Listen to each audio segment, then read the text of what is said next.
welcome back to the part three, Cyber Talk with Nikolay on the leadership with our guest, Malcolm Harkin.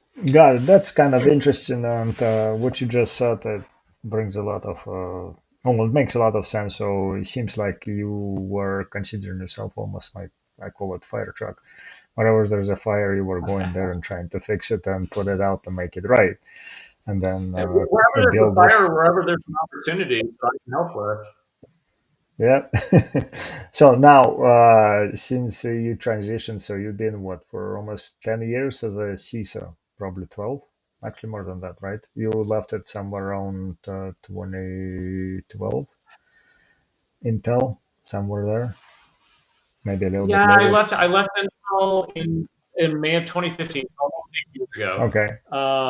But I So was, you, it's funny because I was CISO, but I also ran enterprise capabilities for a couple of years at Intel. So I had all the finance systems, HR systems. Again, that was an area where the CIO came to me and said, "Hey, we've got some HR system implementation challenges that are happening, some cost system challenges that are happening. We've got some dysfunctions in some of the teams and with our business partners, and those business partners know you and they trust you.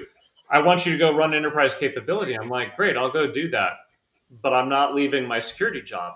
So literally, I lifted all that stuff and ran all the enterprise systems and the procurement organization while I was CISO, got those things healthy to where they needed to be, and then disposition them back to a natural home.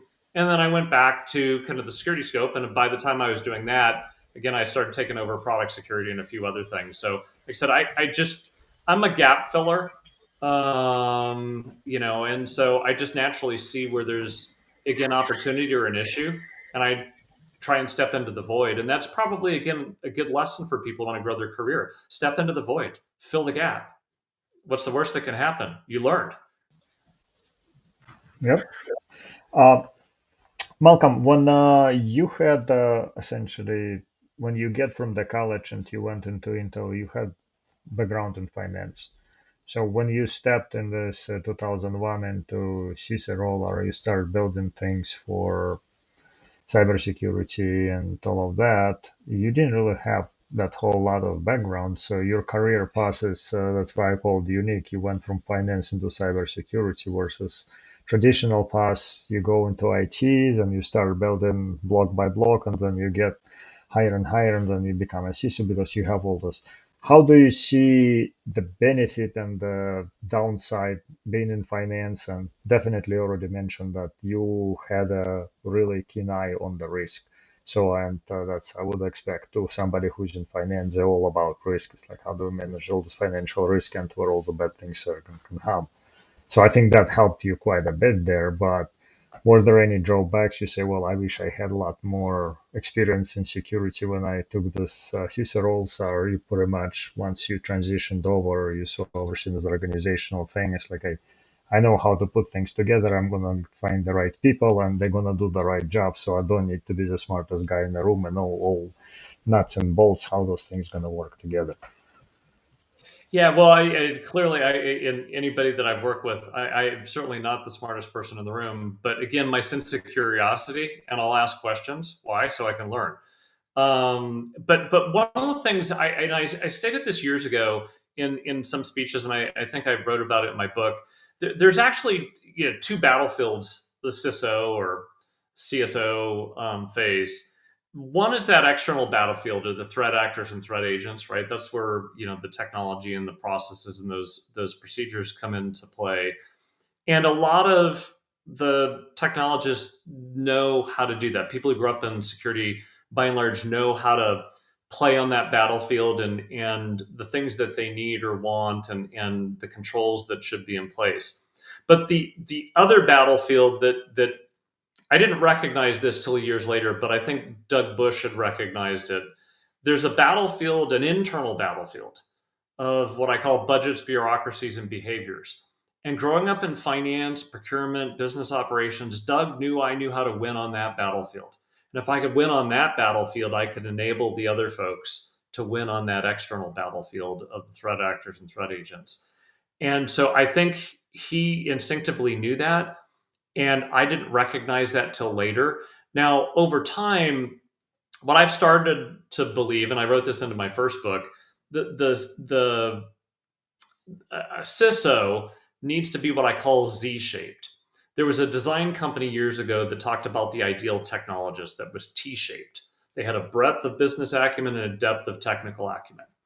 And a lot of technology companies grew up with the ideal technologist being T-shaped, right? And if you moved into a business role, you'd develop business acumen. I looked at the CISO role, and one dialogue I was having with one CIO who I reported to, who was worried I was starting to get bored because I had always changed my jobs every 18 to 20 months. And I had now been in this kind of security thing for 5 or 6 years. So this was like 2007, 2008. And they were like, hey, I think I'm worried about your career and I'm worried about you getting bored. And I'm like, why? And they're like, well, you're kind of doing the security thing now for 4 or 5 years. It's time for you to move on. I'm like, no, you don't understand.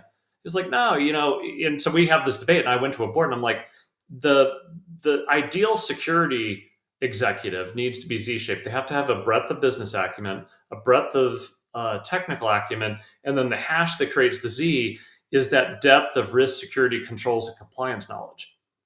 I said, and then wrapped around that, they have to have a level of values of independence and accountability and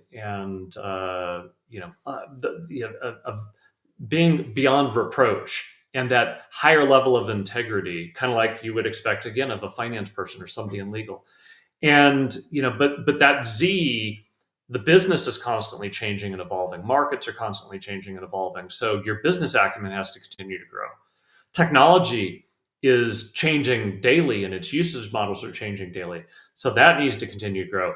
And then I've got to stitch it all together with all this other knowledge. So I basically made the case that the scope of what I need to do and how I need to do it and the planes that I need to operate on are bigger than the CIO's role in many cases. And my scope will be bigger than the CIO's role, which it eventually was. And that's how I see that, which is why I think it gave me a leg up because I was able to move faster on that internal battlefield while I was learning the external battlefield from the subject matter experts in the team. Got it. So essentially, it was nice meld, understanding how to run the company or how to run an organization and how to manage the risk, and then layered with technology coming from cyberspace that somebody else was helping you with. So that's definitely interesting take on this. So in 2015, you decided to take a jump. So you left Intel and Yeah, you went for silence and completely immersed yourself in cybersecurity. So how was that, and how did you apply everything that you learned at Intel and to help Silence to get where they were and to move them forward? Because again, going into startup from very well established company, just like jumping out of the plane and thinking the parachute is going to open. So yeah, it's funny. I had never thought that I could work more hours, have more passion, be so consumed than I ever was at anything I did at Intel, because Intel would consume you if you let it, and I let it consume me. To grow my career, to have impact, because I loved everything I did. And Silence was a 10x on that, and I never thought that would have been possible. And that was possible because of Stuart McClure, Ryan Perma, the founders of Silence, the mission that they were doing, and the impact that I thought I could have not only on our internal operations and making sure we had our own, risk, security, controls, compliance stuff together, but the impact that Silence could have on the world. And so for me, that was highly exciting, highly compelling. I traveled more than I had ever had in my life. I worked, but it didn't feel like work. It was passion. Again, a different version of what I did at Intel. And so for me and a lot of people, and it'd be interesting to ask Stu someday. I think Stu probably had, perhaps worried, big company guy, my entire career going to what was a 150 person startup at the time, that I would have transition issues. I don't think I did. I might have, but I didn't feel them. And again, if I did, Stu, and others, kicked, coached, prodded me out of them. But for me, that there was no hesitation because the mission was so ideal for what I wanted to do and the impact I wanted to have on a company and on people and on the industry. And then since then I've been at earlier stage companies, and one of them, uh, by and large at this point, Cymatic doesn't exist anymore. Great technology, but again, the business struggled, and co-founders struggled with really go to market and building a business. And I've sit on a couple boards. I advise some other cybersecurity companies besides the one I work at, and that's fun for me. And I have the leeway to spend time with other peers in other organizations, and hopefully mentor and encourage and help people navigate their career choices, or in some cases issues that they face, that with my background and the oddity of things that I've touched, sometimes I can help people with things, and allow them to not stumble the same way I did at times. Yeah, no, that's kind of interesting transition. I was thinking about the same thing when you said going from the big company to small company, and especially startup where you had a lot of things established at Intel, you knew where to go and how finance works and how other organizations work. They already have pretty much everything lined up. You have small things to change versus you're going to start up, nothing works, and you have to find things and probably build computer by yourself. Say, hey, why my system is not working? I need to go and fix all those problems. And it didn't seem like you struggled with that. So one thing that I have to ask, it's from leadership perspective, when you were at this big company and you had essentially certain things established, how to mentor people, how to build organizations, and where they're going to go. When you come to startup, like everyone is doing everything, so have you changed your leadership style, or have you adopted different tactics to say, hey, those things that work for big organization established, they're not going to help people to move up and this organization because the dynamics completely different, culture is completely different, so people do a lot of different things. So how did you handle that? Yeah, it's a great question. It I'm a people person, and because I talk to everybody, I'm inquisitive. I don't mind people poking me and stuff like that. That, frankly, I think works well with a startup. And because again, you've got a smaller team, so everybody has to rely on each other. Everybody has to help each other. But again, I'll juxtapose this to the stuff I did at Intel. A lot of the roles that I did were startup roles. There was a small team running security. Okay, well, I had to, triple the size of it and deal with significant issues while Andy Groves breathing down my neck. Right. So think of him as your VC who just wrote you a $20 million check, and he expects delivery and outcomes. Right. So all of those things and all those scope expansions were things that weren't being done, or were being done so poorly they needed to be broken, reformed, or junked and start over. Well, what do startups do? They look at what's wrong in the industry and they try and transform it. Or there's a gap in the industry and they fill the void. Okay, what was my natural tendency in every role that I had? Fix things that were broken or fill the void. So going to a startup lends itself to that, I'd say, personality characteristic in me. And the thing that I've learned about myself with early stage, again, I'm an impatient person. Early stage has a little bit more bumpiness to it, because again, you're just early at the seeking of funding, seeking of customers, stuff like that. When you've already got, like when I joined Silence, it was already in flight for a few years. It already had revenue. It had 150 people. That's different than going to, a 10, 15, 20-person company, right? So some of those enterprise disciplines aren't there. In some cases, you don't want to overly impose them.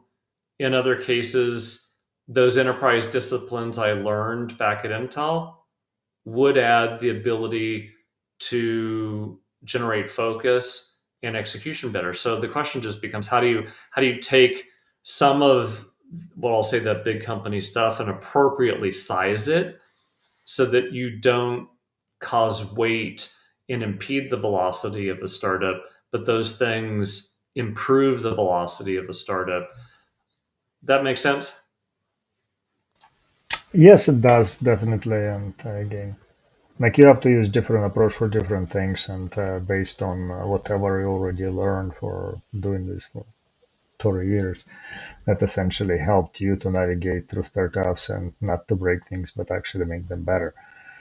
So unfortunately, we come into the end of our segment. So one thing that I would like to ask before we close out, Malcolm, if you could share something with somebody who wants to be you, what would be the most important things to take or steps to take, and to what things they should not be doing. But I know a lot of people in cybersecurity, they look into leadership roles, and they moment they come out with the college, it's like, hey, I want to be a CISO. It's like, well, hold on, buddy, there are a lot of things you need to learn before you get the CISO, but let's start working on those things first. So what would be the most important thing to say, hey, here's the things you should look for and focus on, and then how to build your career, and then those are kind of detrimental things. Don't do them and be careful. They may help you, but in most cases, if you don't know what you're doing, you pretty much can push yourself back many years before you can recover. Yeah, again, I would have to say, you've got to be assertive. Don't be afraid, and don't be afraid to fail. Yeah, but also don't be afraid to apologize. You make a mistake, own it. I'd also recognize, again, as you're going to have conflict. There's no conflict-free role in any company. I was in conflict when I was in finance. I was in conflict when I ran business operations. I was in conflict, So everywhere you're going to have this, again, friction with others in the business. Why? Because there's always going to be competing priorities. My role and my job is different than yours, and you're going to run into people that, at a corporate level, that you're going to have that friction with. And if you can have it be productive friction, or what Intel would call constructive confrontation, it can be very productive. And then you just have to figure out who goes first, or if you can't figure that out, walk up the management chain, right? But don't be afraid, and then speak your voice. If you've got a question, you think something's wrong, don't just go along to get along. That's not going to help the business. It's not going to help you.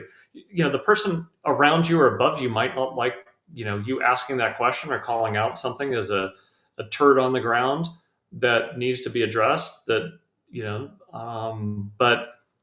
what? Frankly, if you're not doing that, you shouldn't be in a management or leadership role, right? You've got to make tough choices, and sometimes you're going to have to say this isn't going well and it needs to be fixed, and you got to do that upwards. If your management isn't doing it right, you got to do it sideways with peer. And if it's within your team, you also got to do the right performance coaching and the right performance management. And that means telling people, I'm sorry, you're not executing and you're getting demoted, or I'm going to have to find you another role that you're better skilled for, better able to execute.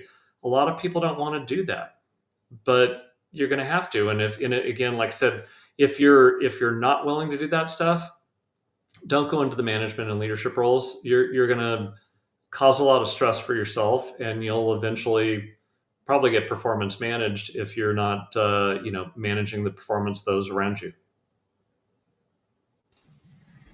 Got it. No, that's definitely helpful, and I think you described also very well that solicit feedback from others, how well you're doing, and what they can help you with. So again, thank you, Malcolm. Certainly appreciate you coming on, and I know we could continue this conversation for another hour or longer, but we can do it in another segment. But certainly, I'm glad that you were able to join, and always glad to have you on the show. And I know you have a lot to offer, and especially hearing from you and what you said about your assertiveness. That's not everyone can step up to the plate and be as assertive as you were, especially big corporations when you have all these big guys sort of speak in the room, and then being intern or being just junior hires, step up and ask a question of CFO or somebody else, people usually have tendency to leave it alone. It's like, okay, fine, whatever they say, I think it's good, and I may disagree. But yeah, certainly appreciate you sharing all your perspectives, and thank you for coming on. And until next time. So if you have any parent thoughts that you want to share with the audience, feel free. No, I'd just say, it's a journey with no finish line. Enjoy it. Recognize you're going to make mistakes, learn from them, and just push yourself to go to that next level all the time.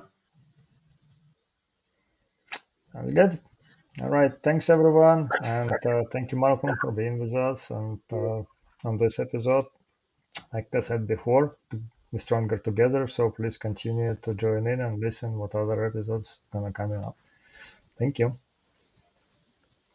Thanks, Nikolay. Thank you for listening. For more information, please go to www.issquaredinc.com.